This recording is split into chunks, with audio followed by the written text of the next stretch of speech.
इमरान खान का 25 मई को इस्लामाबाद की तरफ लॉन्ग मार्च का ऐलान। असम्बली तहलील और फौरी इलेक्शन की डिमांड। कहते हैं फौज ने न्यूट्रल रहने का कहा है तो न्यूट्रल रहे। ब्यूरोक्रेसी ने गैर कानूनी कार्रवाई की तो एक्शन लेंगे। करप्ट लोगों को वजीर आजम और वजीर आला बनाना तौहीन है। मेरी जान को कोई खतरा नहीं, जान की कुर्बानी के लिए भी तैयार है। पीटीआई के लॉन्ग मार्च से पहले इंतजामिया की तैयारियां। आईजी इस्लामाबाद ने हंगामी इजलास बुला लिया। तमाम आईजीज, एसएसपीज, स्पेशल ब्रांच के हुकाम शिरकत करेंगे। लॉन्ग मार्च के हवाले से सिक्योरिटी प्लान पर गौर किया जाएगा। दीगर सूबों से नफरी, एफसी और रेंजर्स को तलब करने पर गौर होगा। इस्लामाबाद पुलिस के मुलाजमीन की छुट्टियां मनसूख। वजीर दाखिला राना सनाउल्लाह कहते हैं कि लॉन्ग मार्च की इजाज़त देने या ना देने का फैसला इत्तेहादियों के साथ मशावरत से करेंगे। बंद कर दो इसका, ये सारा इस पर डिस्टर्ब होकर बंद कर दो। मैं करता हूँ, मैं करता हूँ।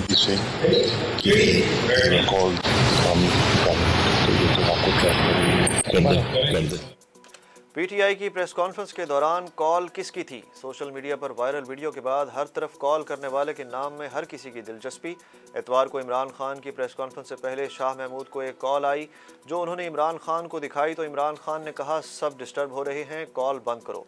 लेकिन शाह महमूद ने कॉल सुनी और इसके बाद कहा कि वो कह रहे हैं हम आपको ट्रैप करेंगे, तो इमरान खान ने कहा इन्हें कह दो कि ट्रैप कर लें।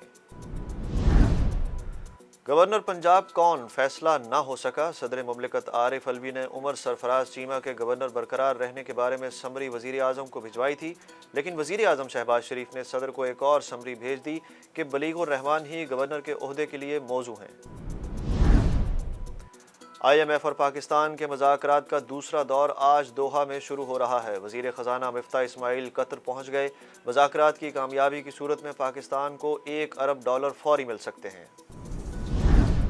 स्टेट बैंक नई मॉनेटरी पॉलिसी का ऐलान आज करेगा। आइंदा 2 माह के लिए शरह सूद का तयन किया जाएगा। इस वक्त शरह सूद 12.25% है। माशी माहिरीन का कहना है कि आलमी सूरत हाल, माशी चैलेंजेस, महंगाई की शरह पॉलिसी रेट में इजाफे की तवक्को है।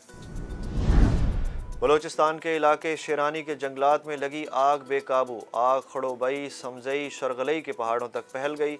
इमदादी कारकुनों की आग बुझाने की कोशिश जारी। दुनिया का सबसे बड़ा चलगोजे का जंगल राख होने के करीब। जंगलात में रिहाइश पजीर 3 खानदानों का इलाका छोड़ने से इनकार। जिला खैबर की वादी तीराह में बाजगढ़ के पहाड़ों पर जंगलात में आग लग गई। रेस्क्यू एहलकारों की आग बुझाने की कोशिश। तेज़ हवाओं और भड़कते शोलों के बायस आग बुझाने में मुश्किलात। मुस्लिम लीग नून आज ओकाड़ा में पिंडाल सजाएगी। मरीम नवाज और वजीर आला पंजाब हमजा शहबाज जलसे से खिताब करेंगे। जलसागाह की तैयारियां जारी। वजीर खारजा बिलावल भुट्टो जरदारी आज से 26 मई तक स्विट्ज़रलैंड का दौरा करेंगे। डेविस में वर्ल्ड इकनॉमिक फोरम के सालाना इजलास में शिरकत करेंगे। बिलावल भुट्टो मुख्तलिफ ममालिक के वज़राए खारजा से भी मुलाकात करेंगे। पाकिस्तान में कोरोना के 49 नए केसेस रिपोर्ट। मुस्बत केसेस की शरह 0.37% रिपोर्ट। अस्पतालों में 87 मरीजों की हालत तशवीशनाक। गर्मी के सताए अवाम पर कुदरत मेहरबान। लाहौर में बादल छा गए, कहीं कहीं रिमझिम। तेज़ हवाएं चलने से मौसम खुशगवार। शकरगढ़, दस्का, सियालकोट, कामोकी, नौशहरा, वर्का समेत कई इलाकों में बारिश। जनूबी पंजाब में भी हल्के बादल, बारिश का इम्कान नहीं। मुल्तान में नए तैनात कमिश्नर इंजीनियर आमिर खटक ने ओहदे का चार्ज संभाल लिया। कमिश्नर मुल्तान आमिर खटक के हमरा मुल्तान डिवीज़न में नए तैनात होने वाले डिप्टी कमिश्नर्स को भी गार्ड ऑफ ऑनर दिया गया। कमिश्नर आमिर खटक का कहना है कि डिवीज़न के वासियों की खिदमत करने का अज़्म लेकर ओहदा संभाला है। जकार्ता में Asia cup hockey tournament. Pakistan का टाकरा आज रवायती हरीफ भारत से होगा। मैच पाकिस्तानी वक्त के मुताबिक 4:30 बजे शुरू होगा। पाकिस्तानी टीम जीत के लिए पुरअज़्म। गुलकार इब्रारुल हक अपना गाना नच पंजाबन भारतीय फिल्म में शामिल करने पर बरहम। बॉलीवुड हिदायतकार करण जौहर पर बरस पड़े।